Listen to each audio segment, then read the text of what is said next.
that reflects a bit of a change in the campus arrangement that was originally proposed. Same area, same footprint area as we had proposed earlier.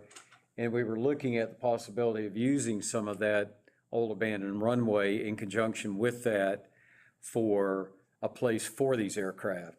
So what we were waiting on was a couple of things. We did get an update from the FAA, and I'll let Bill just address this real quick on the EA and what progress is going on there. So on the EA, the 4 early documents were submitted. We got some minor comments. They were resubmitted. We haven't heard anything since then. They went in like early February. The biological assessment, the cultural resources assessment, the purpose and need, and the alternatives analysis.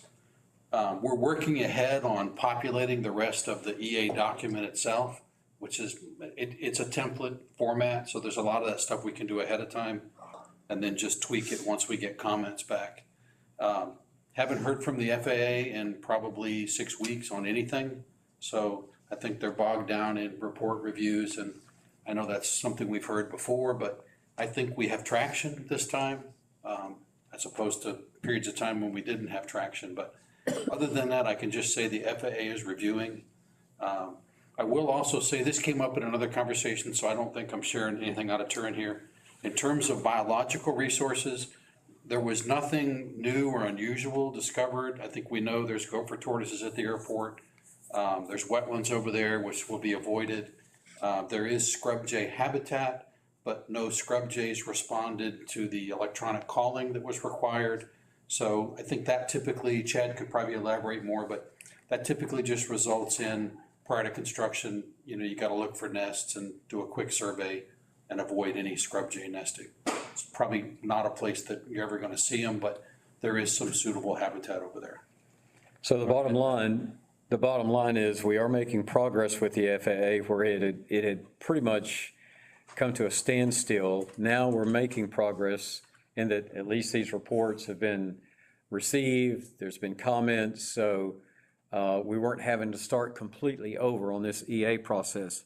So we were thinking this would be the better site of that existing campus site because it's incorporated within that EA.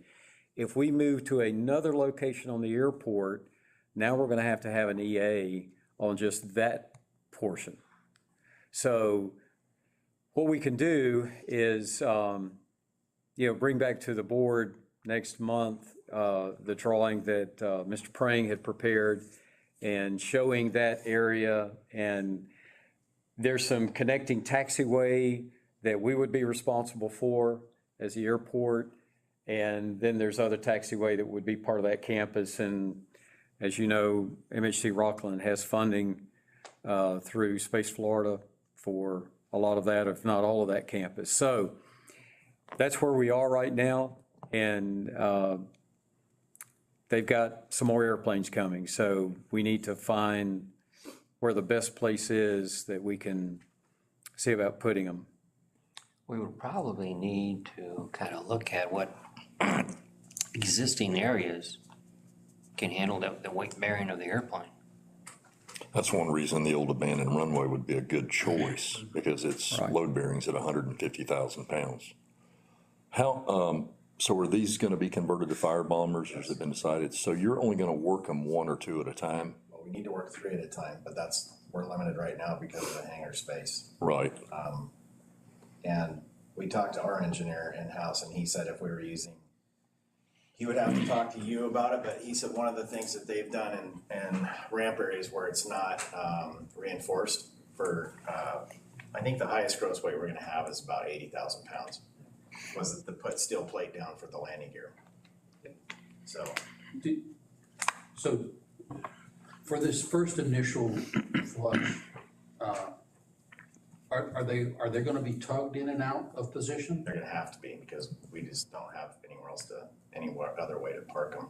So the level of fit and finish to the load bearing area, does it have to be paved concrete or No. paved It asphalt? could be asphalt, yeah. And then if we're just gonna park the planes there, I think just for everybody's safety, we would just put steel plates underneath the mains and the nose. Could it be asphalt millings? If you're just tugging in and out, I don't see why not. no engines running? No engines running, That's what I was kind of curious about. You obviously can't work on all 11 up here at one time, so a lot of them will be sitting static for periods of time, I assume. Do you know how long the conversion's going to take on each aircraft? Well, it's different for each airplane, because some of them are already converted to glass cockpits and some of them aren't. So it's just a matter of mounting the tank, so I'm not expecting it to take more than 3 or 4 months per plane, Okay. And then they'll leave the airfield? only under contract.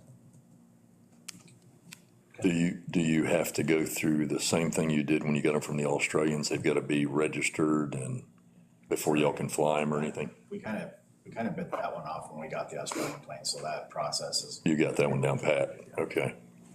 And the only problem I have with using the abandoned runway is, again, that's a construction site in the near future, hopefully. So, it doesn't do me any good to park them there if I don't have a solution to move them off there when it becomes a construction site. Well, so if they started building the hangar, would they have to do anything with the apron in the beginning? I mean, just from your point of view?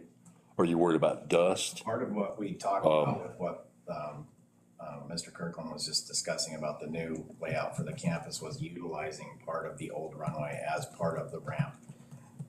We're gonna have a taxiway lead in, but we're also gonna need parking for, I think we figured, was it 12 aircraft? Yeah, I don't know if we ever got 12 over there, but that was the goal. Yeah. I didn't bring that graphic with me, David, I'm sorry.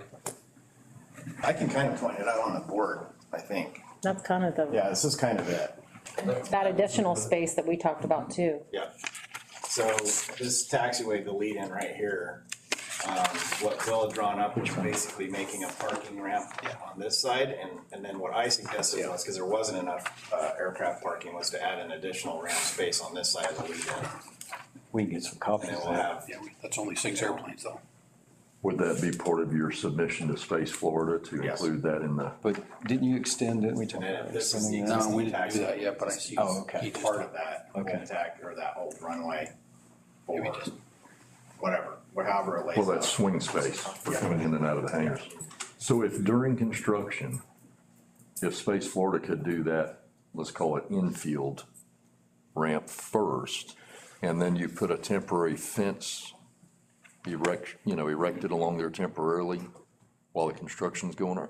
I mean, I'm wondering obviously you don't want forklifts, excavators coming near the biggest airport. problem I have with parking any of our assets over there right now is that people are breaking into them. And we're having a lot of vandalism problems, people kicking in the emergency exit doors on aircraft. And so that's why we moved everything over here, because we can't control what happens over there Can you tell me where over there is? on the abandoned runway. Oh, Over okay. by the RC Club. So when you had these break-ins, did y'all contact the sheriff's office and We did, they did an investigation and, unless we had, video proof or something. Okay. We decided to move them over here where they're covered. They didn't vandalize the airplanes, but they did break into them. just trying to get in and see? Yeah. Yeah. Well, that's why I suggested maybe a fence along there. To separate the construction area from the aircraft. Well, from a construction phasing standpoint, and a lot of this is to be determined because this is all, I wouldn't say theoretical, but it's still in the planning design. But the road will be constructed first, the lead-in road, and then the campus will be constructed. Or are you anticipating, because there's no way to get to the campus until the road is completed. So that could be a year and a half, 2 years away, perhaps. So it's possible that with a capital infrastructure improvement of doing some kind of paving or preparing it to meet the needs of the aircraft temporarily, then that could solve a problem for a year and a half to 2 years out. I'm just making that point available because ultimately, any paving, resurfacing that would transpire in this area would parlay into the campus design as opposed to investing money somewhere else. And then that could be abandoned later because it wouldn't satisfy the needs of the future campus. That's correct. One of the things that will help too is once our DEO project kicks off again with the approval of the EA. So the access road here that comes in now to all the public, we'd be able to, use this. This would be the new way coming in and out. So perhaps maybe security will be a little better with that and the additional fencing that we could put up. The other thing that will happen with this new configuration that you see there, and the RC Club is aware of this, basically the RC Club will have to relocate. And there's, as far as the end of that ramp to the north there, it's right at the property line of where the firm now has a, what do they call that there? Skid pad. Skid pad, yeah. So, and again, the biggest thing is getting back to the EA, because we know that if we go somewhere else on the airport, we know with the FAA, it's a year for another EA. So we were trying to just figure out, and we looked at those sites because Mr. Falconer had mentioned those and as well as some others. So right now, we thought, well, let's just figure out, and thanks to Mr. Prang and AECom, he put this together, his guys in the office put this together to give us a better view of how this campus could be reconfigured along that old abandoned runway and accomplish a couple of things. It gives them the 3 individual hangars now that they would rather have than one big hangar, and parking area, ramp area for taxing in and out from 5. Just to be clear, what you're seeing has gone nowhere. Right. We haven't shown it to anybody. I didn't even show my planner. I just went around to the CAD guy and had him draw it. Because I knew if my planner saw it, he would have a duck. It's generally not good to change horses in the middle of the stream. So again, Well, and just to be clear, Can I make one comment about Yeah. why we decided to change the building layout is because this has taken so long. And now with the supply chain issues, getting the steel for the main structure is going to take another year versus ordering basically a standard size hangar. and just to, so everyone's clear, this is the layout of the campus that's in the environmental assessment. What you see in front of you and what was kind of hand sketched there, it's essentially the same site, it just reorients it so that everything works parallel to the extent, the long end of the old runway. But it doesn't change any thresholds though, because you're in the same footprint. You can do a complete redesign as long as you're in the footprint of the EA boundaries. As long as you're within the footprint of the study area and as long as the use is the same or similar or comparable. So, 3 hangars versus 1 hangar, I don't think they would choke over that. I think it works, but we haven't showed it to them yet because we're midstream on commenting on 4 sections. Wanted to get their comments before we even suggest to them that we might actually, in fact, we might never tell them that the build out will be different. Might not be important. So, but one of the things that's not in that exhibit, and I guess I didn't know about it, but this extra tab, which would be on the right-hand side of that graphic, we could give you that as a variation. There's only 6 aircraft accommodated there now. I guess you could accommodate more if some are in the hangar, but that's what's shown on the graphic does not have this extra parking area. And Bill, would you briefly comment on the hatched area in orange that we would be responsible for, to where it connects to a proposed, in our master plan, there's another taxiway that's parallel to 523. So in your master plan, there is a public taxiway. I'll call it an inner taxiway because it's on the infield side of runway 523. It's labeled here as taxiway Echo. So in the future, irregardless of what happens over here in the west development area, in the future, you'll build an inner parallel taxiway, mirror image of taxiway A. What's drawn here in orange with the crosshatch is this part of the taxiway that leads to this Rockland campus would eventually become part of the public use taxiway. So I think it seems reasonable to think that the airport would seek funding for that portion of the project because it would be future public use. Everything that's going, beyond this line, anything that's dedicated to Rockland only would be part of their development. There's not currently any funding been identified for that part of the project, however. Including, Chad, I still think we're still short of funds on the full construction of the access road and the State Road 100 improvements. Correct. I would ask a sequencing question, though, no answer needed, just float this out. Todd, would there be any part of your operation, even if it's just staging aircraft, that doesn't require the access road? If you had the taxiway and part of this infrastructure in the alternative plan, would you have to have the access road? Or could you access that from Just for airfield, Just aircraft parking? Yeah, no, we don't need the access road. So I think just logistically, part of what Todd's thinking might not require the access road for public access to his campus. He could get to it from the airfield side for his initial staging of aircraft. Then it just becomes a security issue. Understood.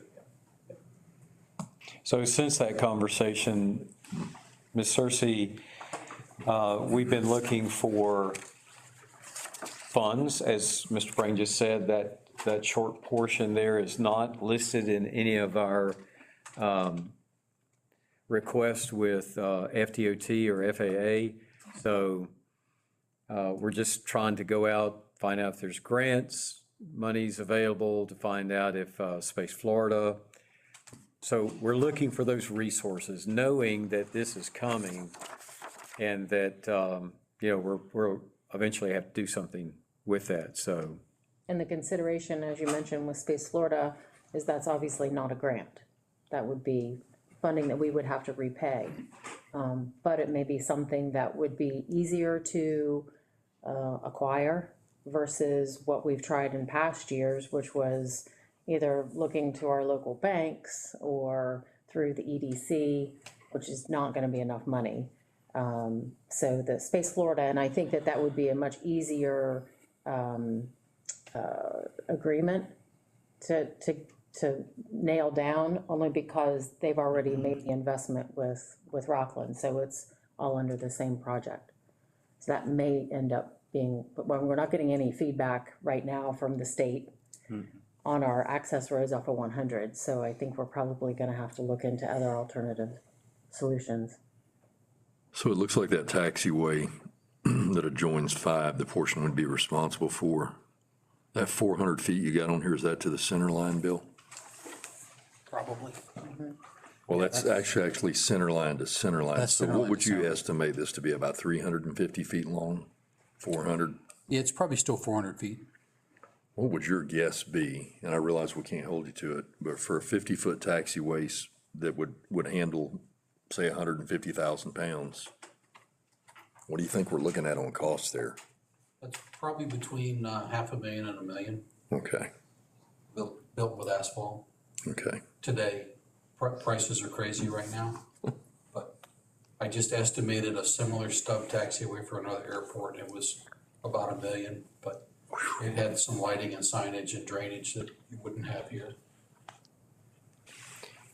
So with that, there are the funds from the BIL that we had mentioned last month. That's every year the airport, our airport, would get $159,000 over a 5-year period. That's $795, I believe. So there's some funding there. But as I mentioned earlier, we're looking at other resources for that funding so that we can be ready to get this moving. What's the lease valued at annually? I haven't run the number. We don't have an actual acreage yet on what that campus will look like.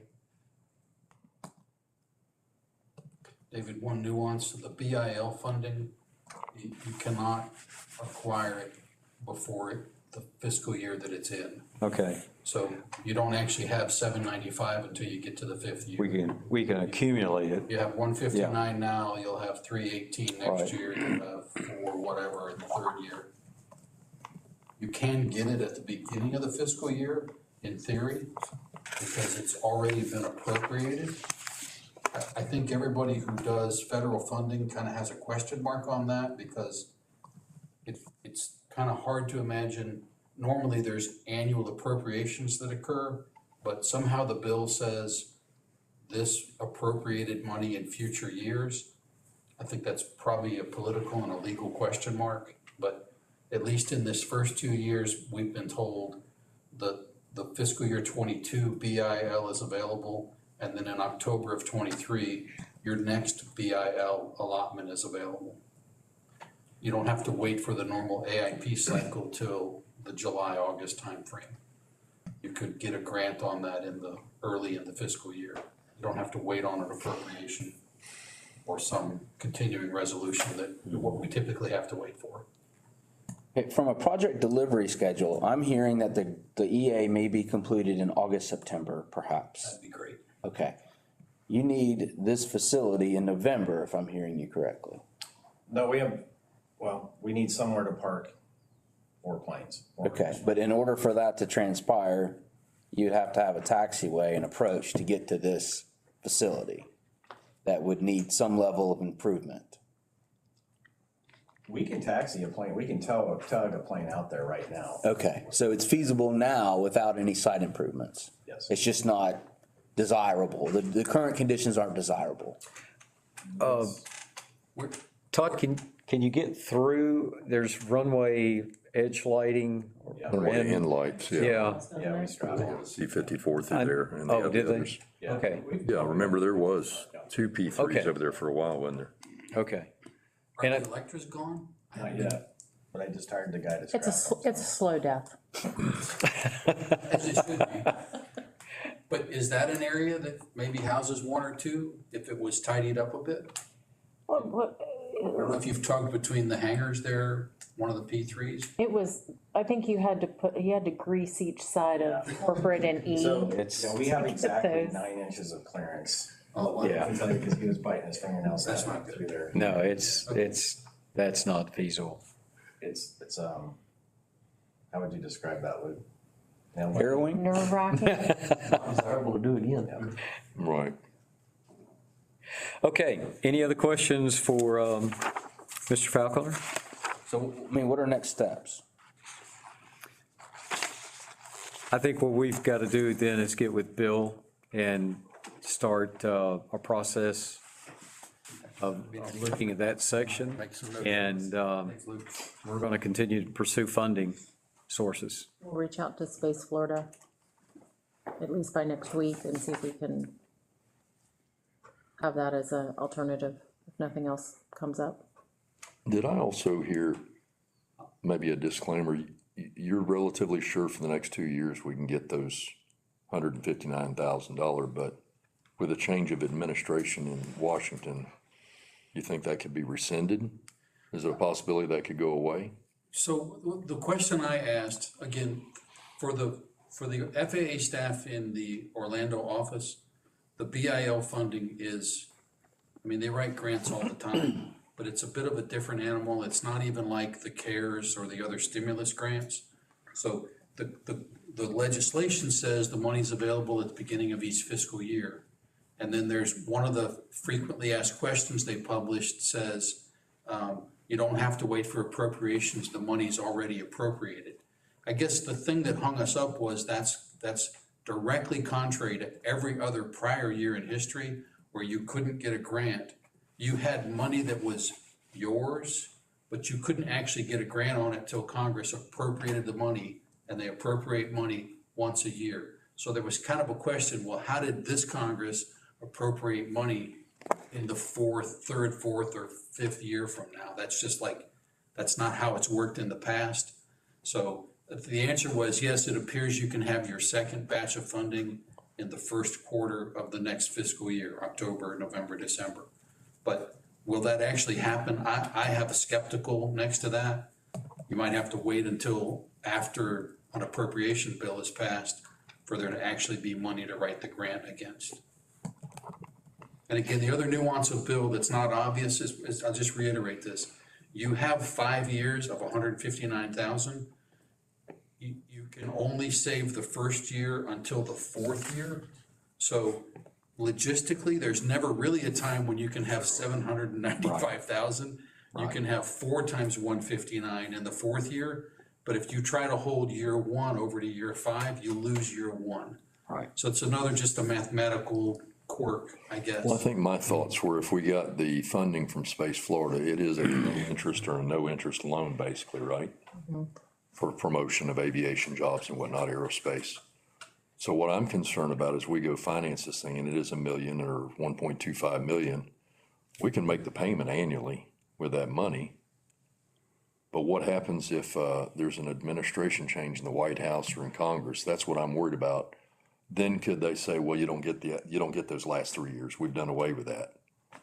And I know you're not the expert on it. I don't It's a think legal that- thing, but do you think it's there? I Well, think it's there, you just have to wait for it to be appropriated and wait till you get into that fiscal year. And the timing of that might not be exactly when you want to make that payment. Right. So you might be floating X amount of money. and there, keep in mind too, because of the campus area, there will be additional lease monies coming in from that, as well as more aircraft. They're gonna be buying more fuel. And so there's other revenues of income that will help supplement that, so. Any other questions? Scott, I'll do a real cost estimate on that stub taxiway, and I'll prepare another version of this that has the additional parking on the right-hand side that Todd sketched, just so everybody has a clear, I'll try to get that done by the end of the month. Maybe when you do that, define the acreage of the polygon as well. That would be the Parcel potential lease. Okay. Okay, Yes, at that. all right. Thank you, Todd. Thank you, sir. Moving on to reports, Mr. Prane. Ongoing projects? That was my EA report, by the way. Okay, I got 3 projects to report on. Let's start with one that's pretty interesting, actually.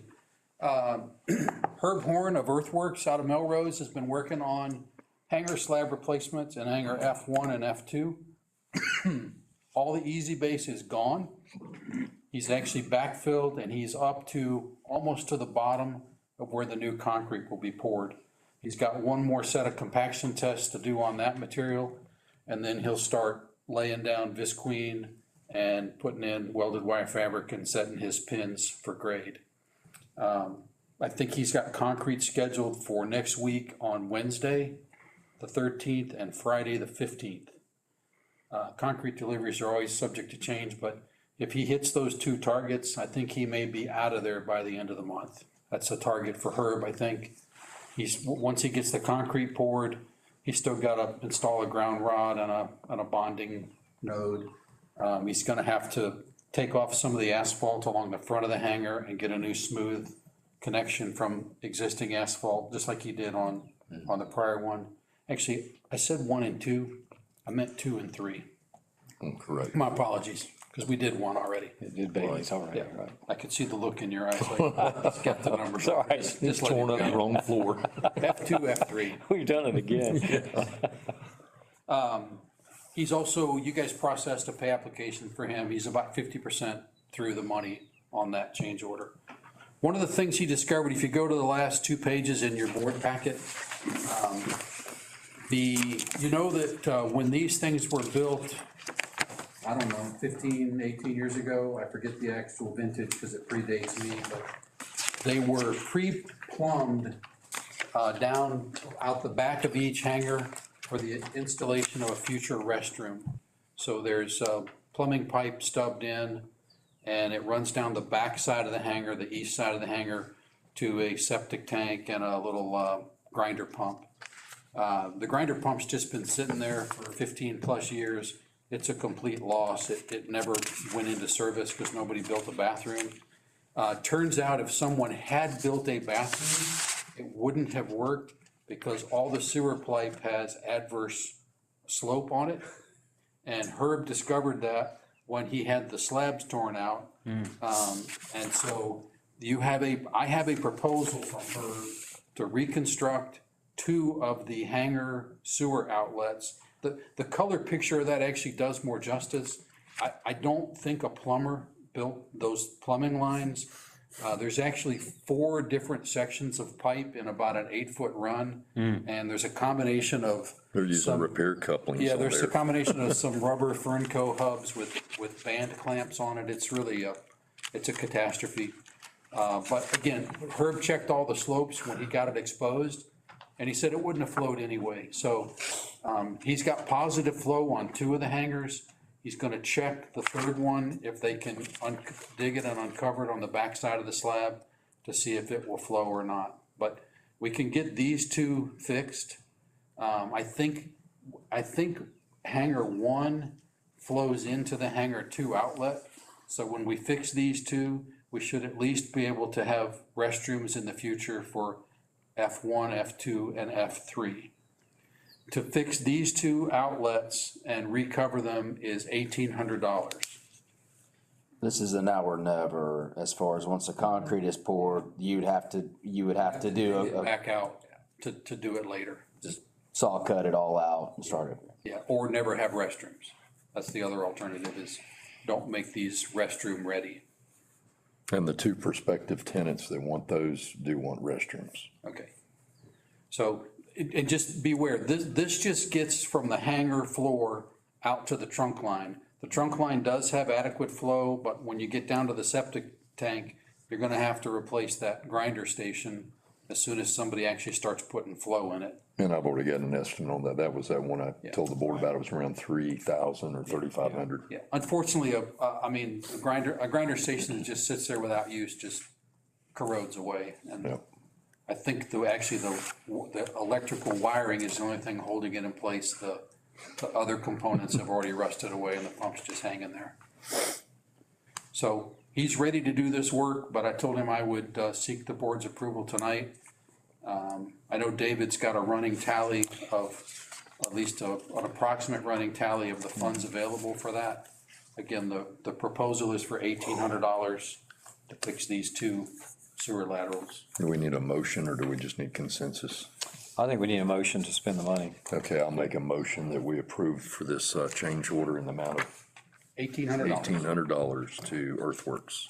I'll second. Okay? Bill, what change order number would that be?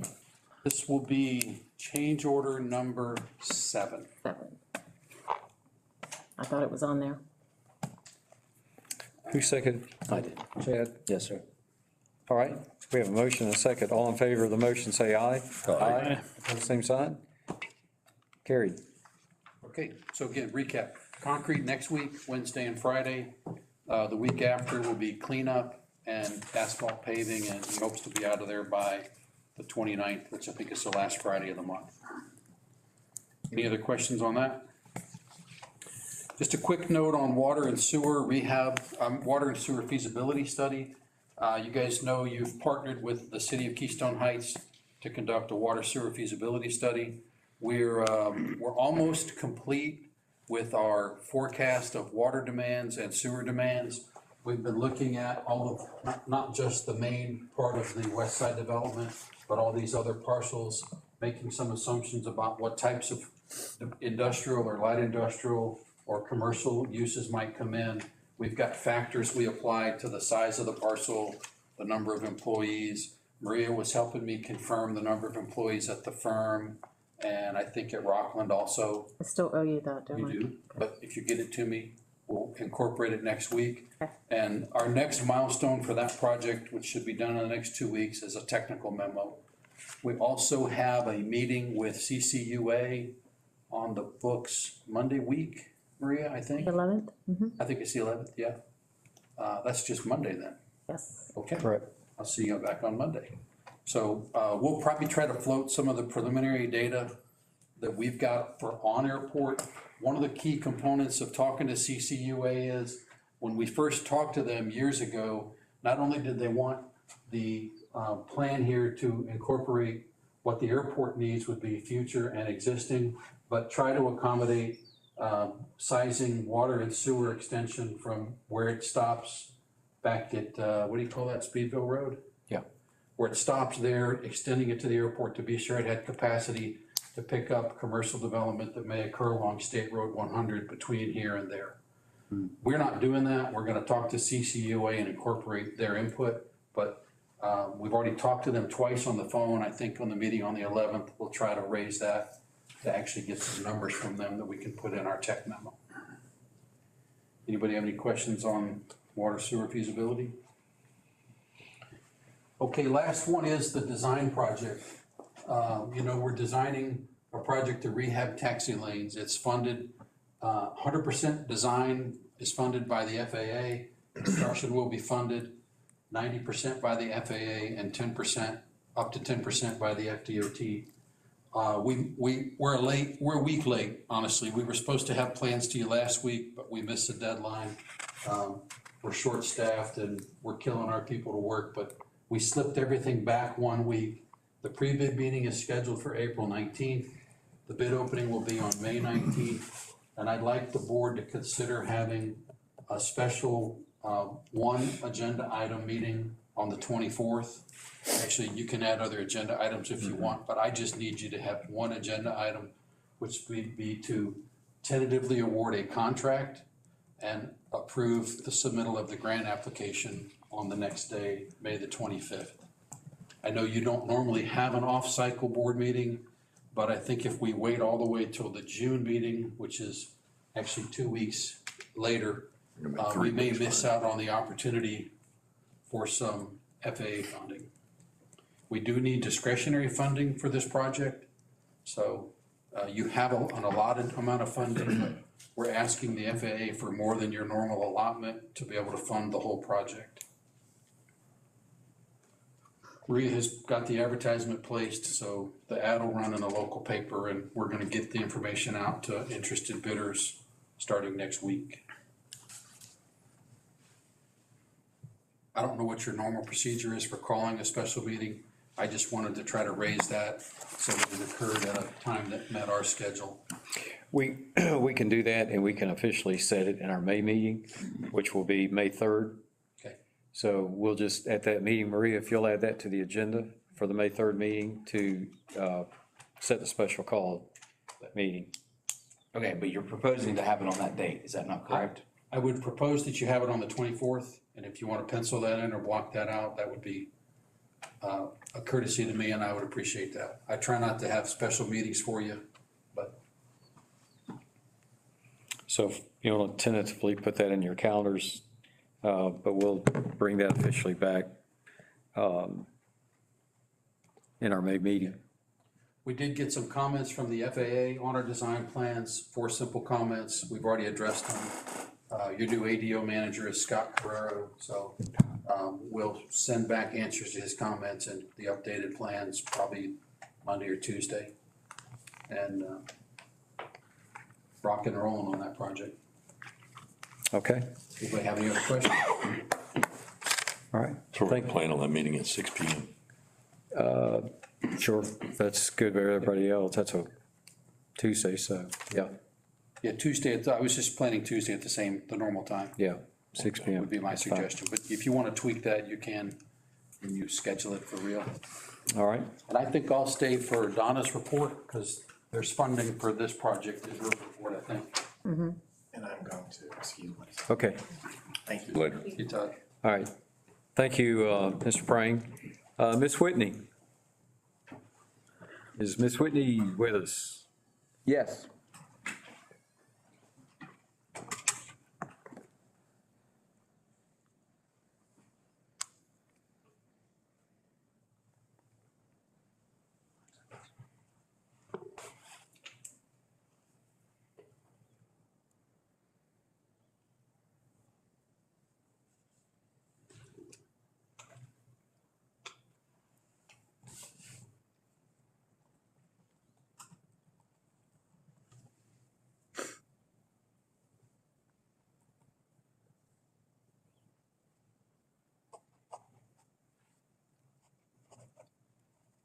Can we turn her volume?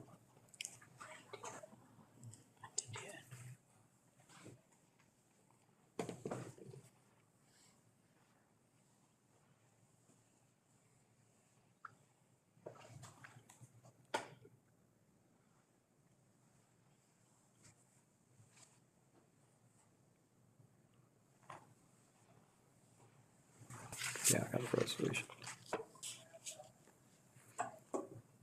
It's a little difficulty, but we do just need have, to approve for 141,000, is that what you said? yeah, I got the resolution here. For 141,000. Yeah. You have to process a resolution for that. Maria has the resolution, it's standard language. Board needs to adopt a resolution before you can receive the grant. Right, and so I'll entertain a motion for that resolution, and the number is FP 445-9er-1-9er4-22 in the amount of $141,000 for this project. So we need a motion to adopt that resolution. So moved. Second. All right, we have a motion and a second. All in favor of the motion, say aye. Aye. Approve, opposed, same sign. Okay. All right, Ms. Donna, we've got that resolution resolved for you.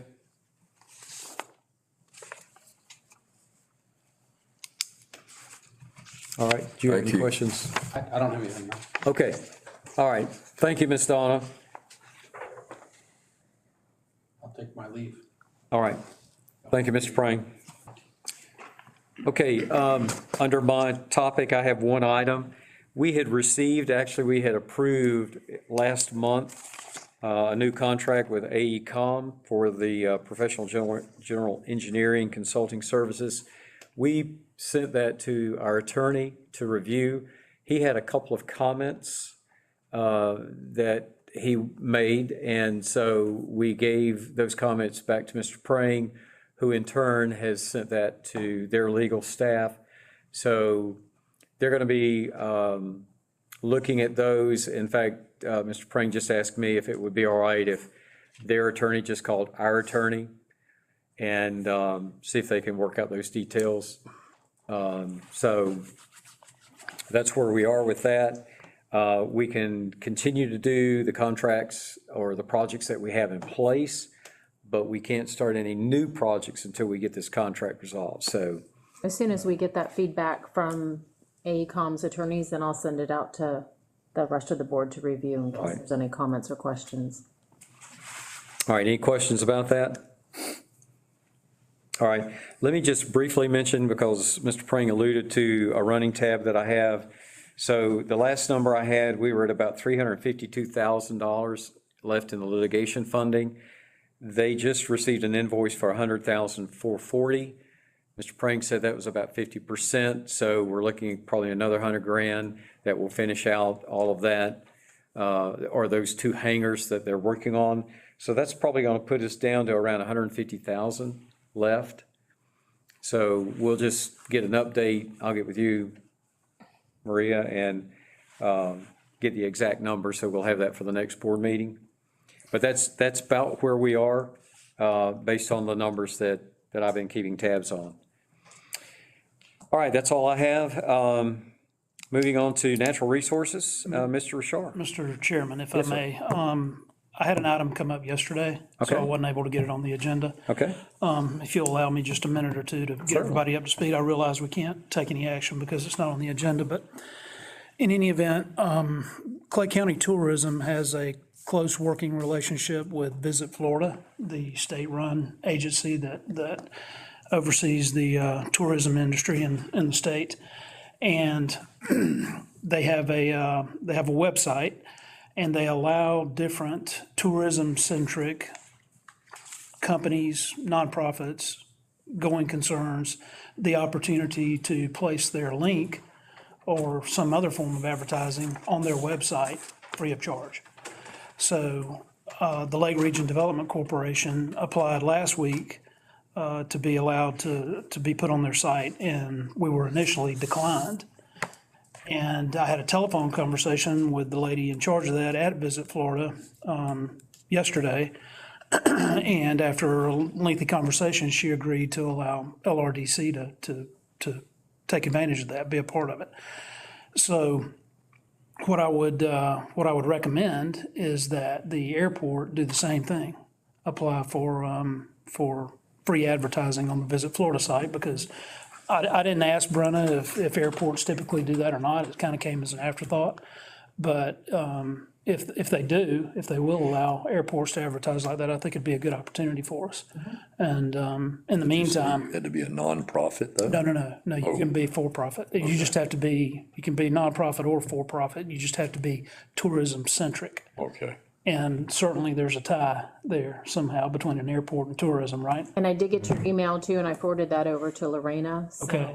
do you want to tell them too, in terms of Keystone really wasn't, we weren't necessarily on the map for Visit Florida.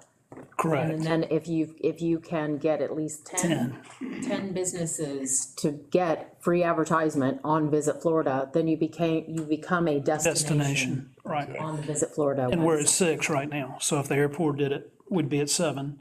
And then we're going to reach out to the firm as well. That'll give us 8. And then certainly we can get 2 more. And also think about that. If you can think of a business in the area that is related to tourism, let me know. And we'll go and pitch it to them. Would the city itself not qualify?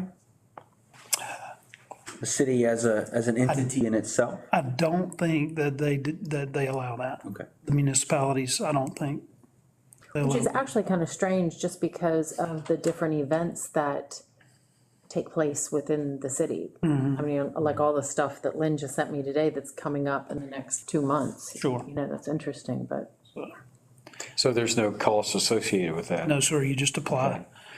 So I think we can just have a consensus of the board for us to move forward with that, since there's no expenditure. So Yep. are we all in agreement to move forward with that? This week. Okay, Okay, sounds good. good. Great. We'll take all of those free Absolutely. opportunities to get the airport out in front of more people. Mr. Richard? Yes, I just have a couple of items I wanted to share. I was gonna try and put this on the big screen, but I also didn't want to create any issues with, You didn't want me to. Plugging or unplugging. I didn't want to cause any consternation with what we have going on technically. So, obviously, we had the, event on March 2/5 through 2/7. We hosted, 5 participants, and, several folks came that have come before that just kind of wanted to enjoy the time here. I had several people that have come in the past and hunted, and then they just enjoy the camaraderie, so they asked to come back again. So I had 2 or 3 folks do that. Find my mouse. So I just had a couple photos I wanted to share. It's not as great as the video that I had last time, but I did want to at least share some of the details associated with the hunt. We were able to successfully harvest 3 turkeys in total, 2 on the south side and then 1 on the north side. There's a couple of different other pictures that are loading. So again, the retreat, the barn itself has continued to work out very well. It was extremely windy that weekend. It was extremely busy that weekend. I thought we were giving away fuel. There's no shortage of activity going on from an aviation perspective. We still really enjoyed the trip. There's a couple. This is Stan. He killed 1 on the north side of the airport. I don't know, 300-400 yards north of 2-3. What do those approximately weigh? I'm not a hunter. 19 pounds. Wow. Yeah, this one was There's some 19 big pounds. problems out there, aren't they? Well, they look huge when, They do, when they blow up, but when you take their feathers in, they're. Still, that's pretty good, 19, Yeah, good yeah. sized bird. David was out on Saturday. He had brought dinner or brunch rather, and we brought this turkey back. David and his wife were able to see it. I put him on the scale. It's a Wow. pretty bird. Beautiful. That was Stan, the participant, and this is Seven, and Seven's former service with the Coast Guard, and he's been helping out for probably 3 or 4 years now. I'd like to see his GoPro video that he said he made. Oh, yes, yeah, Nice to see. I'm assuming he called them. yes, sir. Some of the guys, when David was out, when he brought lunch. And then this is Ken Moses. He was on the south side of the airport with Brian, and Ken actually killed 2 in the same shot. In the same shot. Yes. Wow. Wow. That can happen. Yep. This came out a little bit differently. Just us cooking and, having meals and hanging out. I think that's the last shot. This is Jim. Jim came out for a turkey hunt last year, and he got drawn again, and then just a little bit of sunset on the gas line.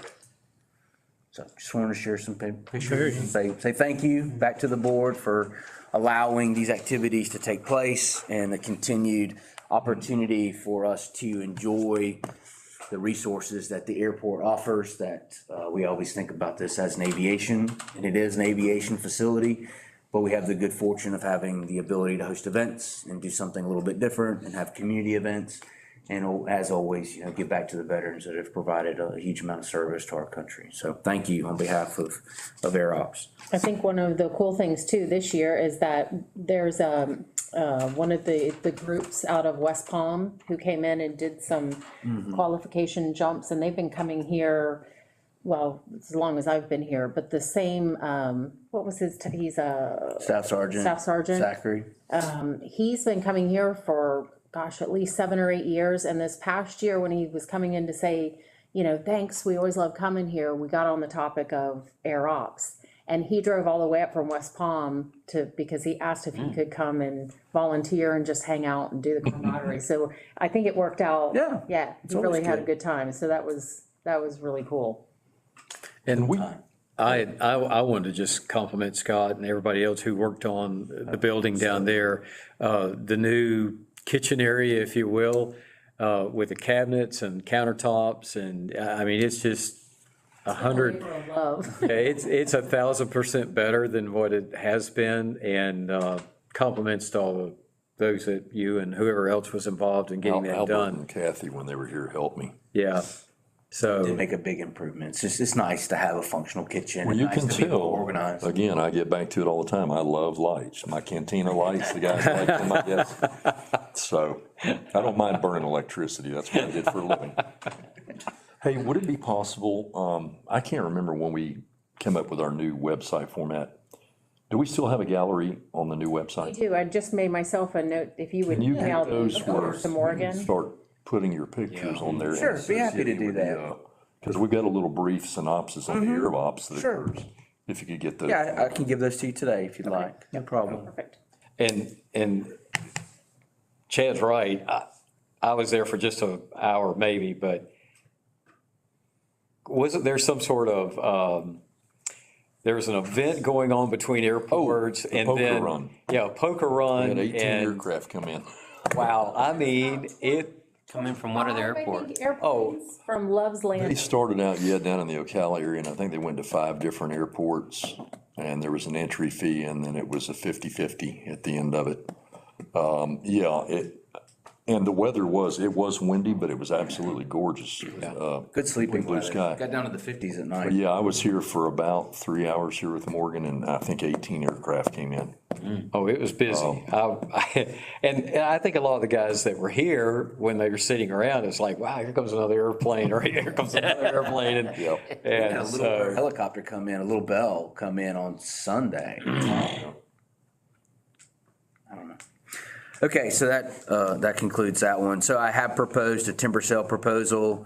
Ms. Hersey, you've got the contract language pulled up. We need to make one amendment to the graphic to remove one zone. So I don't know if you can take that off. I don't know if you saved the polygons, but the big one, we just need to We'll just remove that. remove that. Is that the one that runs along the Firms Road? Correct, yes, so we remove that no, that's not, it's proximal to where this is.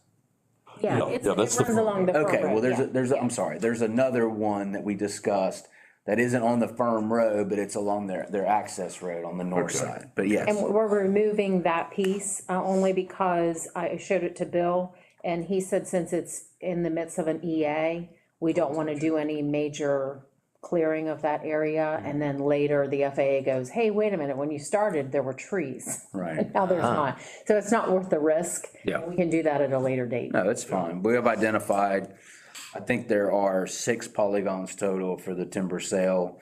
I'm proposing that once we finalize that timber sale be put out.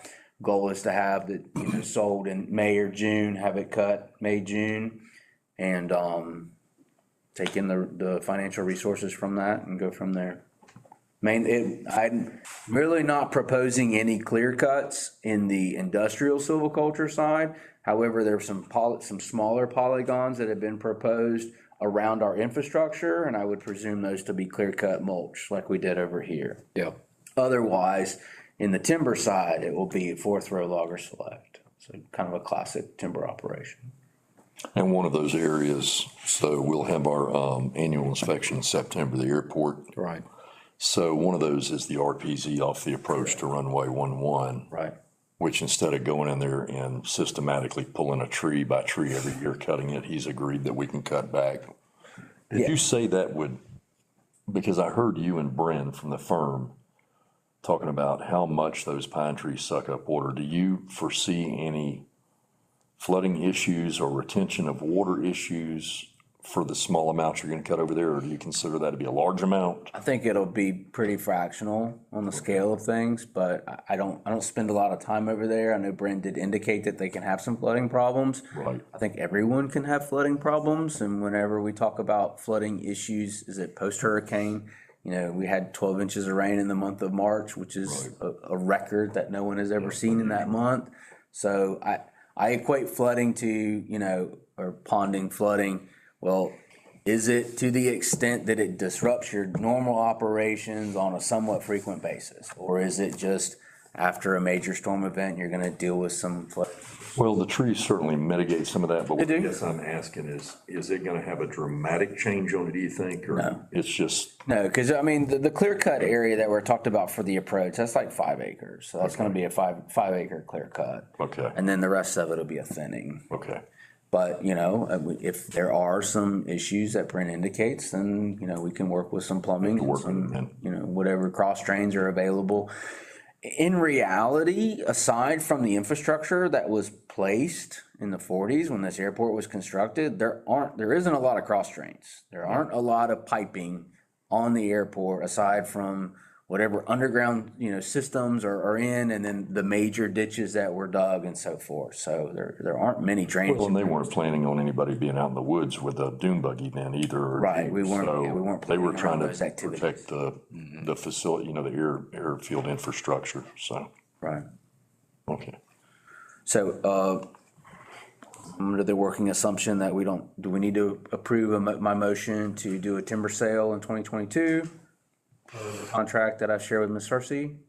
Okay, I'll make that motion that, does everyone want to see the timber sale? I'm comfortable with it. Okay, We're gonna trust you. okay. Well, we vetted it. We have vetted it, or at least, well, you know, gone through the process to ensure that those polygons would be acceptable and wouldn't, you know, be inadvertent. Part of it is gonna be around those T-hangers between the maintenance shop and. Right. Yeah. Because we need some tie down and we're worried about the trees there, so And no promises on those. We're gonna have to see if the contractor is we'll even interested touch in it, that. right, Yeah. we agree, But we're gonna try. right. So Mr. Richards proposed a motion. We have a second. Second. All right. Mr. Dodgenay, second.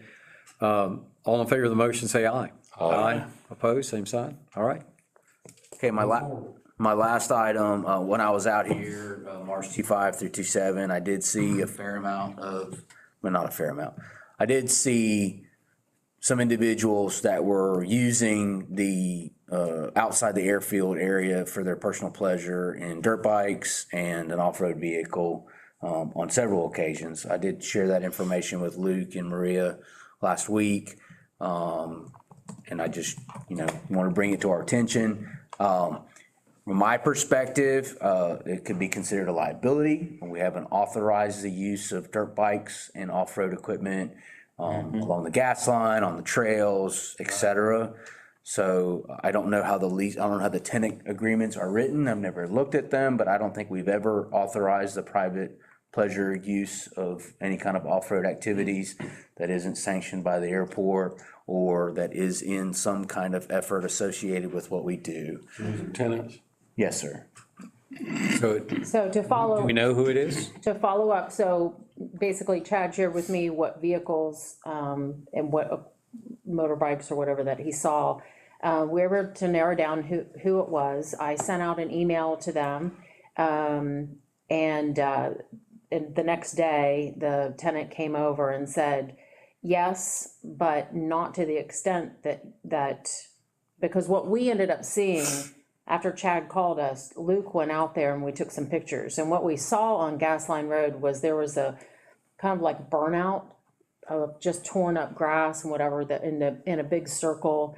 And this particular tenant, which I kind of surprised the activity we saw, not necessarily what you saw, but what result we saw, I was like, I think those guys are a little bit too old. I don't know that they could muster up that much energy to do that. So we might have two different issues going on. The tenant did say, yeah, we were out there, but it really was just, what did he say? We were out there for about 10 minutes. He said they were just riding, that they did no donuts. They, and I said, well, look, here's the worst part of it, is that we had an approved event with shotguns out there, and then we've got you and whoever else riding out around, and I said, there really could have been a very tragic ending, So we asked that none of our tenants do any of that activity whatsoever. So that, I don't think is gonna happen again with that tenant.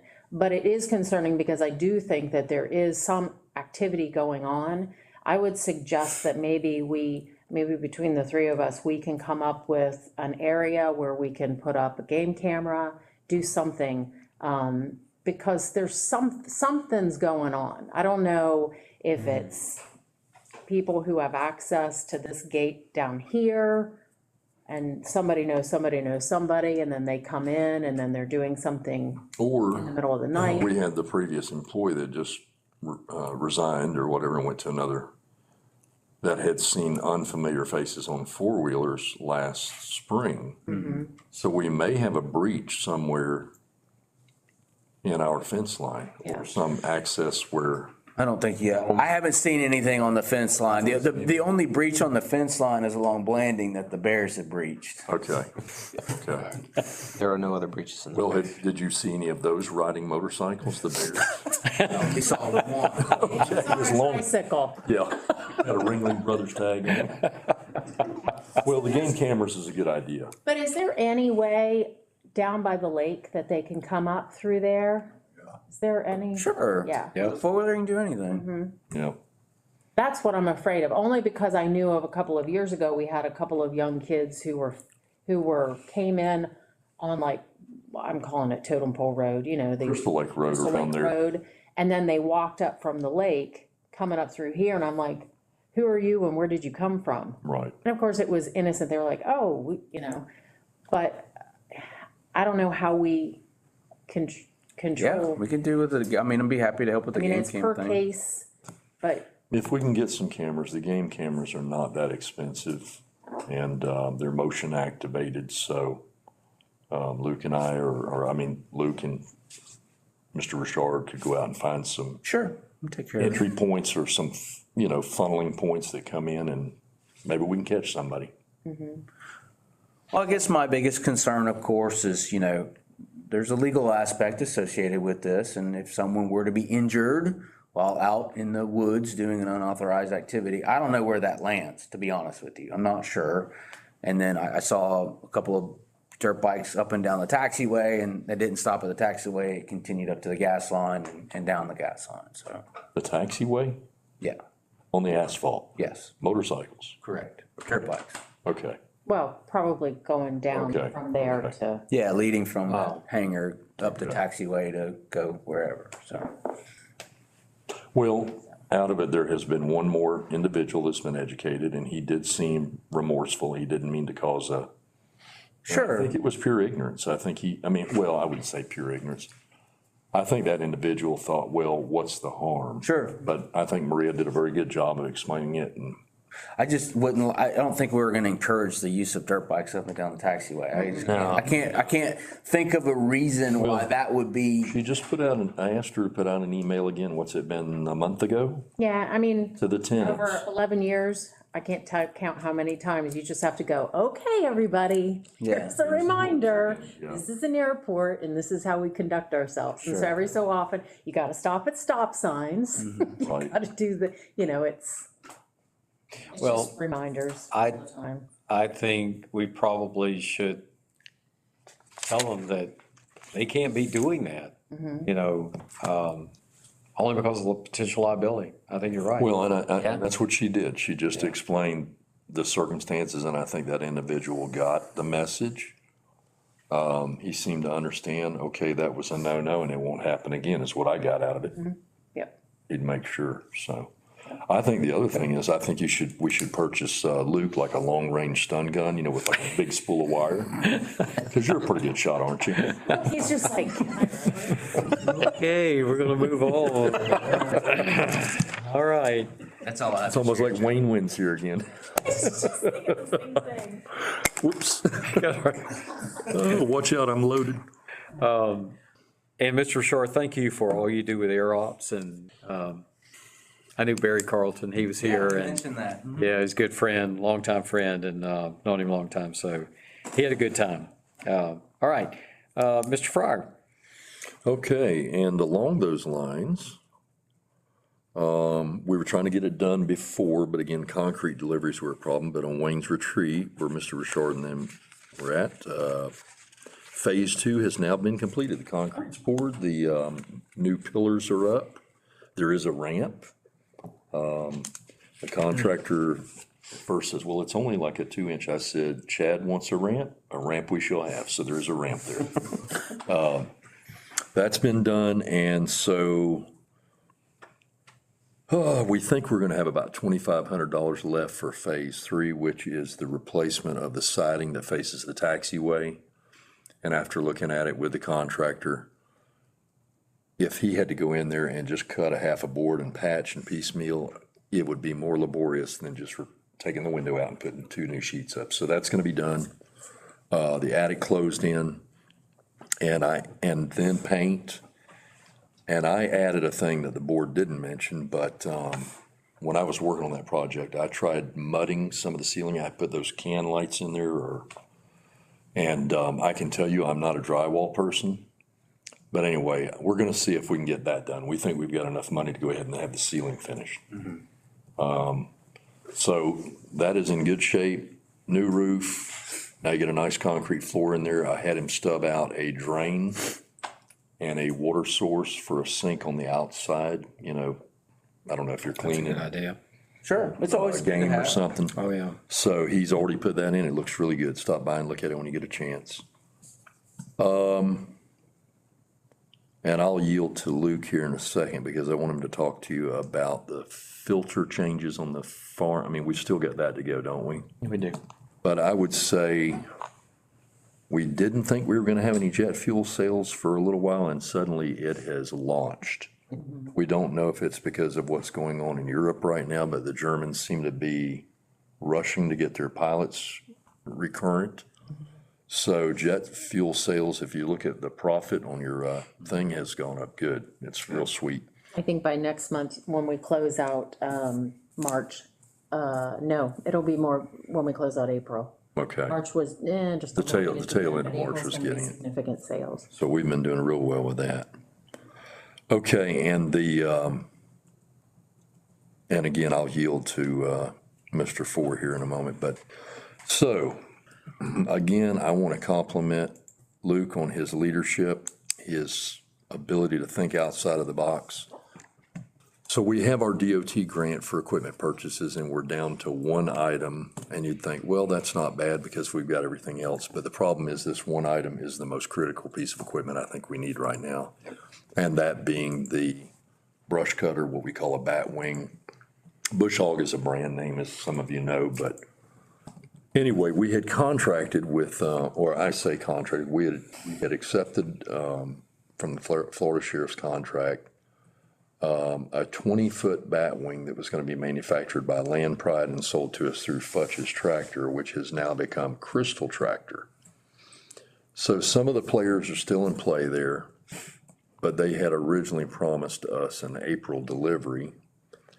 And so about 3 weeks ago, I think it was, I contacted my sales rep and said, hey, I'd like to get an update. Are we still on target for April?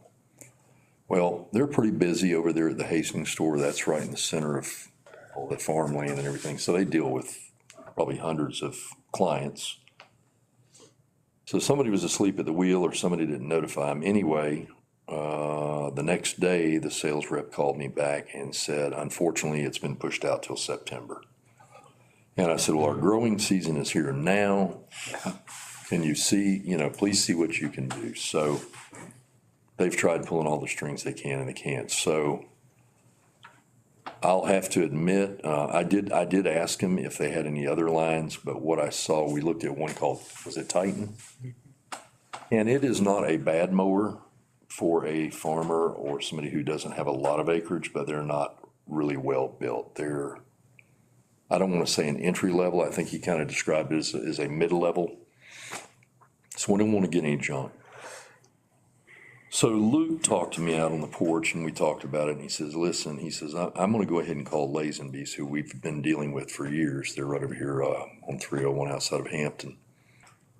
And so he went to him to see what they could do. And I believe he was telling you he could get his hands on one within a month at first, is what he told us. So I told Luke, I says, well, get a price from him. So anyway, he came back. The bush hog is substantially higher. They're not going to be able to meet the month window, but they will be able, what they did is they found a slot in the assembly line that I don't know if another customer gave up or if they just stole it for us. I don't know. But I was ready to give up and go ahead and get a 15-foot land pride because they had them on the lot there. So we were originally quoted $25,900 for a 20-footer. And because the price increases have gone up, they said, but we can sell you this 15-foot that we've got on the lot for about $2,500 less. And I said, what? So Luke's idea was, let's stick with the 20-footer. And I agree, because the justification is less laps, means you get it mowed faster with less man hours. You're going to be, you're going to use less fuel, and you're going to have less breakdowns because the mower won't be in the amount of hours of operation. Does that make sense? So we've got a 15-foot bat wing now. Bush hog. So we can cut down our mowing times by 25% by going with a 20-footer. Now, the bad part about that is we have this 25,900, I think, allocated left from the DOT, or maybe it's 25.6 we've got left. I think we're gonna have to come up with 300 out of our pocket to. Correct. So what this is gonna do, I think the only difference was at 31,000 and change. Have you got the quote there? $31,992. Okay. So the difference between those is a little, I think it's a little less than $6,000. It was 25.9 and you're going to 31. 9, basically. So what I propose is, I believe Luke is right. It's going to, by going with a bigger mower, we're gonna get it done fast. We're gonna burn less fuel. We're also gonna protect our John Deere tractor. It's gonna have less hours being run. And with the manpower we've got, we can get more mowed. Not only that, but I wanted to keep the old bush hog, but Luke's kind of talked me out of that. I thought it would be good to have as a backup. But we're finding out it's getting ready to have a catastrophic gearbox failure. And I don't know if we actually got a quote, but we're thinking between $3,000 and $4,000 for that one gearbox. Yeah. So what we're doing is we're patching this one. We were just working on it this morning. We got to order a few little parts here and there to get it to last us into May. And I'm proposing that, and I guess if I can, I want to make a motion that we go ahead as the airport authority and not to exceed $7,000. I want to make sure, because they're having fluctuation in prices based on the steel market. But I think we can do better than that. I think it's going to end up being more around 6,000. And then I'm reasonably certain I can get $6,000 or $7,000 for that used 15-foot. Because the bush hogs, remember, we're getting a state discount. That same 20-footer is probably close to $40,000. So anyway, this time I'd like to make a motion that the airport be allowed to use $7,000 of our own fund to ensure we get this. Because again, the market right now, everybody knows there's supply chain problems. And if every rabbit hole we went down, this is the only one that looks positive. Okay, we have a motion. Do I hear a second? I'll say. Any other questions or discussion? Where does the, And sell the old one. And we're gonna sell the old one. Yeah. what line item will that come out of? We can take it out of our general fund. We have we have plenty of money only because of our fuel sales. Our significant increase in Jet A fuel sales, so Okay, so it's not gonna require a budget amendment or anything? no. Okay. We may have to throw it in, but we'll do that in June. It can be done later on, Small budget amendment. Yeah. and that is a good question, thank you. All right, any other questions? All in favor of the motion, say aye. Aye. Opposed, same sign.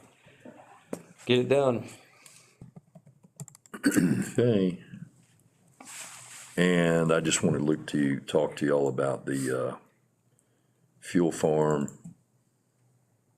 inspection, or is it because they're waiting on the filters, right? If you could just share that with the board. Yeah, I actually have an email into Abacon, waiting on a reply back, just sent it today, asking for an update on where we at with the filters. And we have 2 fuel trucks, the jet fuel tank, which has filters in it, and then 2 cabinets that require filters. So we've got a lot of filters. I was told by Abacon about 2 months ago when they were out doing some repair work, or it was the tank cleaning. When they were out, he told me that some filters, they're backed up 6 months on getting them in from the factory. So I told him, I said, well, we need those as quick as possible because we're approaching our expiration date. And we have now just passed the scheduled due date to replace them. But I have an email in requesting a status update on where those filters are and when can we expect to get them up here and installed. We still did not send them approval to carry forward with the annual inspection of the whole fuel farm, which includes the filter changes. And it was discussed at another meeting, a total price of $8,074 to inspect both trucks, both tank systems, and the self-serve cabinet. And that includes the filter changes. And Maria, I don't know I guess that was never really discussed as to whether it was going to be signed or not. It has as yet not been signed and sent in. So we're gonna sign the Done. code back in. And I don't think that's anything that requires board approval, it's a requirement. I compared it to the pricing from the last 2 years. It's increased by about $1,200, simply due to, I'm assuming, inflation, and they did increase their labor costs by about $15 an hour, as well as their travel costs. So there are some increases, Got a second jet. and we have a second truck, and then I am, in my mind, chalking up the increased cost to filters going up in price as well. So there's about $1,200 difference from what it's been over the last couple of years. But that still has not been signed and sent to them, so obviously they're not gonna come do that inspection until it's sent back into them. And then, of course, we find out when the filters are coming. Yeah, I think we'd go ahead and sign that. I didn't realize that, but Yeah. Yeah, it's part of our annual maintenance Just has to be. that we have to do, not so what you it's can. just a formality to move forward with it. Even though there's an increase, we'll make sure for this coming year, though, we'll have to take those increases into account with our budget. Did I understand at some point that this company is kind of the only option to perform this service? They are. Okay, They're a sole source provider. okay, is it worth entertaining a continued service agreement with them over the next 3 to 5 years in order to go ahead and have this already scheduled and on the books, and that way we can get a quote from them? I mean, we've been operating with them for as long as I've been here, and we've Okay. never had an issue. I really think that it's this whole supply chain piece And I agree with that, but there's nothing to say that the supply chain issues won't continue or more for redevelop in some other manner. But if they are the option, and we have done business with them, we could do a 3-year agreement with them, and then it's scheduled, and we don't have to go through this procedural effort of having this discussion. Yeah, yes, I hear what you're saying, and we can certainly go, I think it's a learning process for both Abacon and for us, because I don't think they anticipated that they were gonna run into these issues. Obviously, this year is new for us because with the new Jet A tank. Right. And then wasn't there a change with Titan's requirements or something that, maybe not? Regarding- We've had so much going on at the fuel farm. I just By the can't- Scully system? system on. It might be Well, that. yeah, that was yeah. actually a federal law requiring Federal mandate. a change to the systems regarding the electrical system and loading and how it's all done, and that was a costly addition. Sure. But they were back ordered on that system for over a year of getting the parts, and they just installed it 3 weeks ago? Yeah, so Finally just installed the last part of it 3 weeks ago. when But they as got far as the parts. inspection goes, certainly we can have that conversation with them There- and just say, okay, here we are, let's get ready for 2023 and. Right. But the other thing, Chad, and I kind of get where you're going, is like if you've got a contractual agreement, maybe they could go ahead and get the filters ahead of time. Well, that's, But the problem is the filters are dated, if I'm not mistaken. They are, they have a shelf They have a. okay, life and on I'm not disagreeing with that. However, if you have a continuing services contract with someone, they're evaluating that client relationship a lot different. And if you're saying, well, next March or next April, we have a contract to perform this work, more than know likely, they're gonna always. be prepared to have the equipment in advance. Whereas if you're doing an on-call service, it's much different to forecast that model and to say, I need this filter. So this is one person's perspective, but it's based on dealing with a lot of continuing services contracts. We can Could be something to investigate.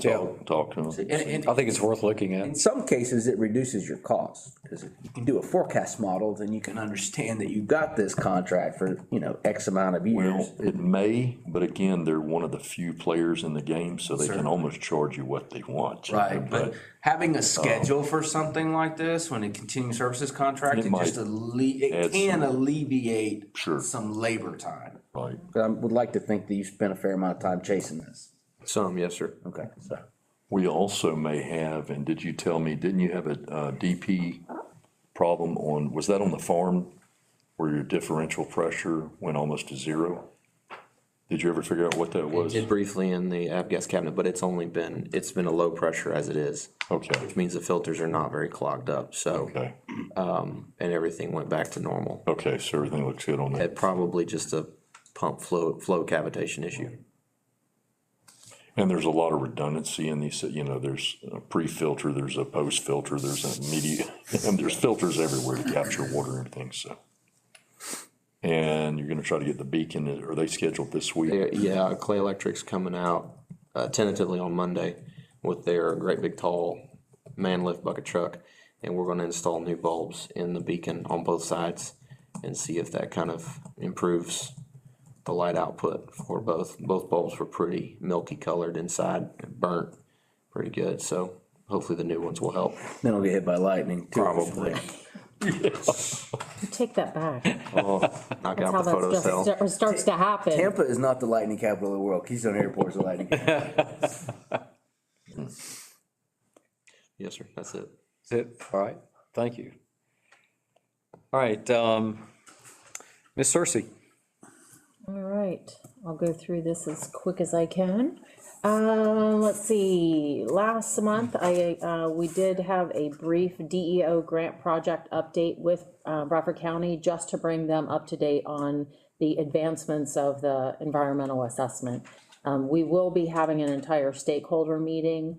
I think you spoke with Will Sexton did. in your other capacity Correct. last week. Correct. And so now that we know that we've gotten this far with the EA, now Chad and I were talking earlier last week, is now let's try and get all the stakeholders together. So what can we do between now and hopefully August or September, when the final comes through, in terms of what design, I don't know what you all talked about, but design, permitting. Survey, design, permitting. Yeah, basically, preparing the project to be turnkey, to go into construction. There's no reason to delay a lot of this, as far as now that we made this much progress.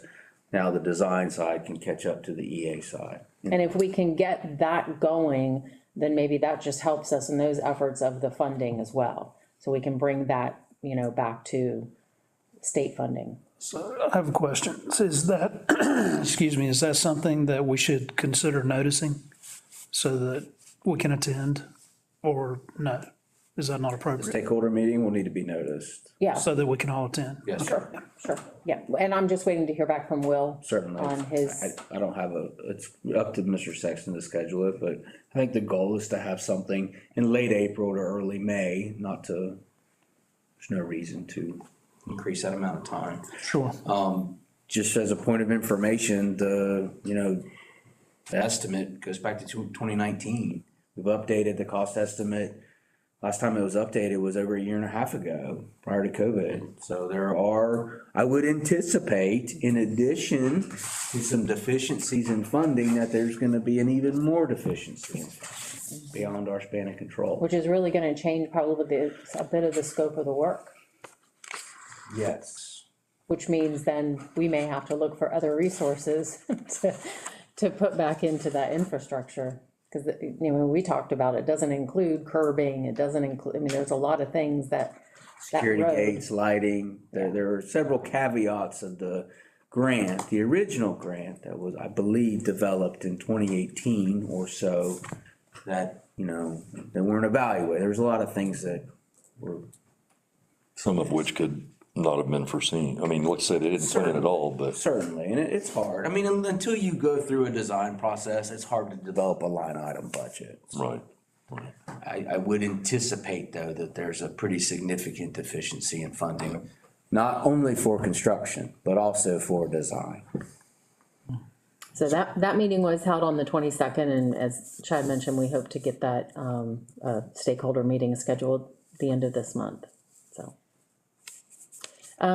Did attend the Lake Region Prosperity Partners meeting on the 24th, and our next one is scheduled for the 28th. I believe the next one is going to now be held at the Beach Pavilion, is that right, Scott? Yep. We do have, again, as Bill had mentioned, we have a meeting scheduled with CCUA and the city manager on April the 11th. I think there's 2 meetings. There's one being conducted in town. I think Lynn has a kind of a walkthrough meeting with Jeremy Johnston, and then can't remember which one comes first in the morning, but one or the other, then he'll be coming out here to meet and take a closer look at the airport.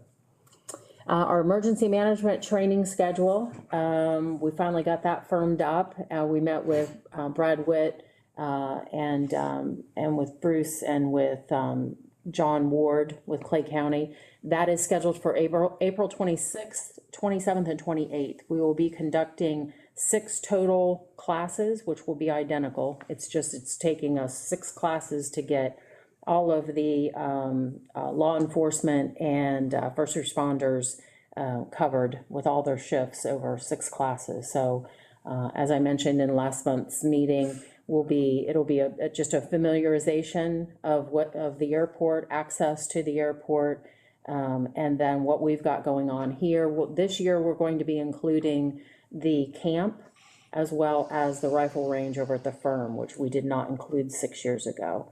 Of course, the firm will be included, and then also just a familiarization of the Sportsman's Club as well. Obviously, they've got events going on out there throughout the year, but on Wednesday nights as well. So I don't think we included you all 6 years ago, so we'll have that included as well. You'll have a 911 address for the club. That might be worth exploring. And that's something too that came up in conversation. I think Bruce, maybe it might have been at the one you were at, but we were talking about, and I think we knew that eventually this would probably catch up with us, is the whole Keystone Heights Airport, Stark address, Airport Road versus Southeast 82nd Street. It's becoming an animal that we're probably gonna have to address at some point, because the way that the counties do their mapping, we're gonna be forced into it probably. So that'll be, I'm sure, a great meeting that we can all sit down and give our feedback to. And as we grow too, it's a necessity. Yeah. It truly is. So, I don't know what our options are gonna be. One option you might consider is doing a coordinate plane as opposed to worrying about 911 addresses. So you can have a table of all the different coordinates, and that can be added to the security gates. Well, and that's kind of, Clay County brought this. This is their road atlas of kind of how everything is gridded out.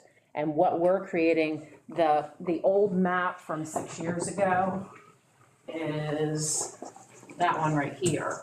And what Clay County is working on now is basically making this into they call it, I guess, an alphabet map or grid map, but then with the coordinates too. So this is gonna be highly improved, and then the electronic version is then available to the first responders or law enforcement as they're, responding to an event out here, they can go exactly to the. Right, what I was suggesting though is for the gates, you can actually have lat longs for each one. So then right. you're not as concerned about the 911 address, but you have a lat long that is Per- in per GPS gate. for whatever you want, and that's just another table. I think that I don't know, maybe maybe is the that's, same. maybe that's not the right approach, but. Probably, I think it, probably the US National Grid is what. And that's exactly what they were talking about. John and Brad Brad seemed a little surprised about it, but John didn't he tell Brad that y'all should get on that too, or Bradford County, or? I think Maybe- Clayton County's maybe been doing they're- it for quite some time. I think Bradford County maybe just isn't at that level yet, so I think They're working together on that end up too. adopting. They're in, so. Yeah, so, anyhow, so if any of you want to attend, any of those, training classes, I think it'll be good. And then there was an interest too, obviously from us, but also from, aircraft, crash rescue training, and we will do that at a later time. That's much more involved than we've got time for, so. Let's see. Okay, so we have, as much as I begged and pleaded for Mr. Four not to go to Alaska, he's moving forward with that. So we did a couple of interviews, and happy to report that we have hired someone to fill your role. And I think you'll be familiar with the last name of Sherbach. It is Mike Sherbach, so it'll be now the third. All three boys now have worked here. This is the father of Brian and Chris, who previously worked here. He's a great guy. He's a pilot, retired recently from a company in Jacksonville for 36 years, I think. 40, I think. Is it 40? Yeah, I was kind of surprised. And he's only 97, so we get a good 3 years, I think, out of this guy before we. You said that. No, don't. So Mike is gonna start with us on May 2nd, and that'll give a good 6 weeks that he'll be with Luke. We've already got him started. He was eager to get started on the fuel training and all of that, so Luke has set him up, and he's doing some of that, some homework before he gets in here. So I think he's gonna be a great addition. As well, I did receive Miss Morgan Bradley's resignation, which we saw that coming anyhow. She's moving, she's been here with us for 3.5 years. She's moving to High Springs, and she's applied at UF. And she wrote a very sweet resignation letter that if it wasn't for working here, that her life probably could have turned out a lot differently. So she felt inspired by all of us, and she's moving towards aviation, and she's been taking classes at Cecil. She already received her associates in airfield management. She's going to move on to, I think, aviation psychology. Yeah, so. Psycho pilots around. Good training grounds here. Yeah, she saw the need for, just by working here. So, her last day here is, the 18th of this month. And, I am doing, conducting interviews right now. And I think what we're gonna look at is doing 3 part-time employees. And we'll just kind of do what was I looking? Rotating. Kind of a rotation Schedule. schedule, yeah. So we're working on that, and we'll get those hired hopefully here within the month. And if I may add on to that, there may be, it might seem like this is the worst time in the world, but we may have some closures on the weekends for the first 2 or 3 weeks.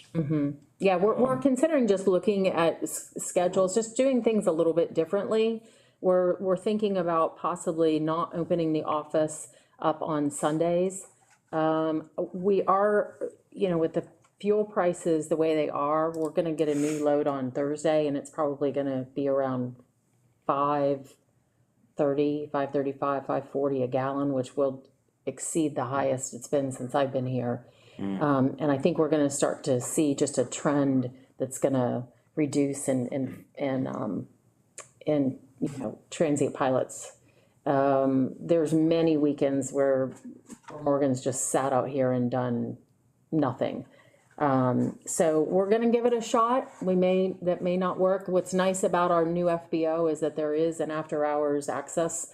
So if there is a transient pilot who comes through and it's bad weather, they just need facilities, it's open and it's here. And there's plenty of us that live close enough that if. The emergency contact numbers are there. They've called you before, so. Right, so I'll keep you all apprised of what we're doing, and we'll send it out to our tenants, and so, okay. Let's see if I had anything else. I don't think so. I don't think there's an opportunity cost associated with not having the FBO opened on Sunday. And I'm looking at it from an opportunity cost perspective, so, I mean, just one person's opinion. Likelihood of there being some overwhelming need. Oh, you would be seems low. surprised. Well, We closed, 2 Sundays yeah, ago, when during the event, there was. Oh, yeah. and, Don't get someone landed and needed Jet A, and it was, we thank goodness for Scott, we got it taken care of, but, it was, you would have thought. Okay. Yeah, but we'll get all that taken care of. Well, and just a caveat that goes along with that, though. Even in my airplane, it's only 12 minutes or 11 minutes to Gainesville. If somebody we don't have, and I don't think Palatka has self-serve jet fuel, do they? Not that I'm aware But of. we've got self-serve avgas, which is the majority of our they do. clientele. And in the event somebody comes in and they can't get services, I mean, Gainesville's right there, Palatka's 15 minutes away. And we've got it posted everywhere online as well, as Jet A is call ahead. Sure, Appointment or whatever. right. So, I mean, their poor planning doesn't make an emergency for us all the time. Oh, sure. I sure wish you'd have been here with me that Sunday. So that's all I have. And if anyone has any questions on my part, otherwise Lynn is not here, so she sent me just a quick report for the city. April 13th, there is a swearing in of Councilman Tony Brown and Councilwoman Chris Thompson. And that is at 10 a.m. on the 13th at City Hall. Also on April 13th, if any of you are available from 8 a.m. to 2 p.m. is the Community Beach Cleanup. And I've got further information for you. I think that they've asked to bring your own rake and Yard tools. yard tools. Community beach, the city beach? Yes, at Okay. Geneva, Okay. at the pavilion. And I assume it's in preparation for the motor surf It event is. that'll be coming up on. It is, the and 20th. Camores is sponsoring the cleanup, and they're gonna feed everybody lunch, and so hopefully we'll have a good turnout. We're expecting anywhere from 30 to 40 volunteers. Okay, So, but the more the merrier, please come. The swearing in was at what time? 10 a.m. 10, and the same time the beach cleanups at same, Between 8 8 a.m. and 2, so anytime okay. you can volunteer. Yep. On April 21st, the Beach Pavilion will have been reopened, and they will be hosting their first event, which will be the Northeast Florida League of Cities Dinner. If you remember last year, it was held at the RV Resort. So this year, it's going to be held at the newly renovated Keystone Beach Pavilion. As you know, and this is first for both of you, the city does pay for airport employees and board members to attend. And if anyone brings an additional person, you would just pay at the door, and I believe it's 25. Does that sound about right? It's $25, but you can pay at the door, but you have to You have to. let them know. Yeah, so if you can RSVP to me, no later than April 14th. And the event is, the meet and greet is at 6 o'clock to 7, and then the dinner and the meeting is at 7 o'clock. Pavilion gonna be big enough? It's outside. Oh, okay. Yeah. Just because I remember last year was at the RV resort. Yeah, We the food, them up. Packed. the food will be inside, and then everybody will come out and on the picnic tables and so forth. What was that date again? It is scheduled for April 21st, starting at 6. And your deadline to let me know if you're coming and how many is April 14th. Okay, an RSVP with you. Okay. And $25 additional for additional people. Let's see, and then the and help me out on this one, Scott, she's Moto Surf Academy, 4:30 to 7, that's also on the 21st, before the meeting. Correct. Is that's just the introduction of Yes. the event? That's the kickoff event, yes. Okay. And then the motor surf event itself runs the 22nd, 23rd, and 24th. It is a free event. It's held down at Keystone Beach. I think there'll be stands set up for viewers. Yep. I think there'll be food trucks available. It will be televised. We have a flyer on here at our counter. CBS Sports will be televising it, and that's a good question, Bruce. I don't know the answer to it. It may be delayed. But, yeah, they're expecting anywhere from 3,000 to 4,000 people, so it's gonna be a huge, What is the head count that you can get on the beach? Does the fire marshal have a, yeah, it's, I wanna say it's 3,500. gosh, that place just doesn't seem that big every time I look at it. Yeah, it's bigger than you You see think. that new parking lot though? Yeah. That parking lot. It'll be in a tennis court. That parking lot is beautiful. I hope those skateboards don't mess it up. But no, it's gonna be a huge international event, and it's still hard to believe that it's actually happening here. It really is, so I'd encourage everyone to come out and participate. And I don't have the details, Scott, sorry, I'm gonna keep looking at you to rely on. But she's got down April 23rd is the Keystone Heights Spring Fling, April 23rd, 23rd. same day as the moto surf. That's what she's got on here, let me pull up real quick. Spring Fling, Might be able to go to the city's website and all the events. Yeah, yeah. sure it's not May. No, April 23rd. April 23rd. Okay, here it is. Join us at Keystone Beach and Theme Park for this fun and exciting event. There will be vendors, food trucks, and special events and activities. Spring Fling. So it just might just be. It's just, It's just an add-on. Coincide, yeah. Yeah, so it's 10 a.m. to 5 p.m. So there's a lot going on in Keystone in April, for sure. And that's all she has to report. Okay. Any other items to report? Yes, sir. The Sportsman Club will be hosting an autism fundraiser on April 23rd. I don't think you can fit anything left in April. It's pretty jammed, but that's good to know. You know, and What time, Frank? it'll run about 10 to 2. Okay, shooting sports, I presume? There'll be 3 different, normally we have 3 different levels in the skeet shoot tournament, and everybody wins a prize, or the top 3 in whatever wins a prize, and kids shoot, rookie shoot, and then the regular shooters. So I've won it twice now. what kind of turnout do you usually get? Anywhere from, I don't know, 30 to 50. And what is the people event called? Putting on the fundraiser are always very happy with the results. What's the official name of the event? It's, So it's for autism? but it's the kid's name. I can't remember.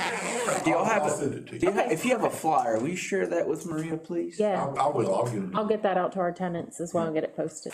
Are y'all gonna be putting a banner up on the fence on the highway or anything? We're hosting it, but they're doing all of the work. Oh. I've seen They the usually put bandit banners up. signs, yeah. I've seen them before. All you gotta do is drive down to Keystone, just tell the 4,000 people that are down there, just skim about 50 of those off. Right? Say, we've got free food up here. And you can shoot shotguns, you know, if you want to. Shells provided. One more thing. Yes, sir. Is there any more asphalt millings available? I need about 4 or 5 buckets full. 5-gallon bucket full. Is there any? We gave just about everything to Bryn. Just about, I probably could come up with a few, yes, sir. Just some holes in the road, in our entrance road. On the circle here? Or headed His down? actual driveway coming back. Okay, I was gonna say, I tried to spread some out here, I but, saw that. There I can get you, I think I can find We've you, got 4 or 5 holes about. I think I can find you that, yes, sir. Get with me this week or next. Okay, I'll do that. That'll be fine. Yeah. I'm available most of the time. Sharon, I forgot, with Chief Denny not here, she did send me, there is gonna be, some noise taking place over at Camp Blanding. On April 23rd. Touche. Oh, yeah, there'll be a little bit, but there's live hand grenades, there's multiple firing points. They were supposed to have airborne ops on the 1st, but that got canceled. There's mortar live fire that's going on in May, again, hand grenades. So the next 2 months, it's gonna be a little bit of noise going on over there. Some sounds of freedom. Sounds of freedom. That is There you go. All right. And I think Mr. Fryer normally posts that Yeah, too. the sheet, I'll get with you tomorrow and get the date ranges. Yeah, and I'll that's- put that out on word of mouth and some other. I've had people randomly, know I'm on the airport board and they'll come up and say, man, we really appreciate that stuff y'all put on Facebook about the Camp Landing. And it's like, oh, okay, Mr. Fryer, he's keeping everybody informed. So that's our public service, I guess. All right, we've completed our agenda. We will consider ourselves adjourned at 7:54. Thank you. Thank you, Frank. Thanks, Frank. Okay. Right, I already, Pictures. yeah, I already emailed See the them over. file that just. Still recording. Kind of, Yeah, the I only know we've thing talked about it before. If I